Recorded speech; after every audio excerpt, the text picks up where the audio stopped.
buat kebijakan partai untuk memenangkan Pak Lutfi dengan seluruh instrumen calon bupati, wakil wali kota hanya satu. Kita harus kompak, bangkit, bekerja keras dan menghadapi kompetisi dari partai manapun.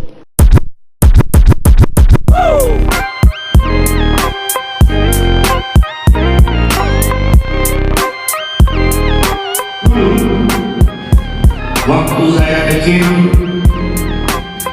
pagar saya itu warnanya kuning. Oke, positif. Sehingga di saat saya besar, saat ini saya yakin dan percaya bahwa di bawah pimpinan Pak Bahlil pagar kita akan berwarna kuning. Oleh karena itu, ke depan Jawa Tengah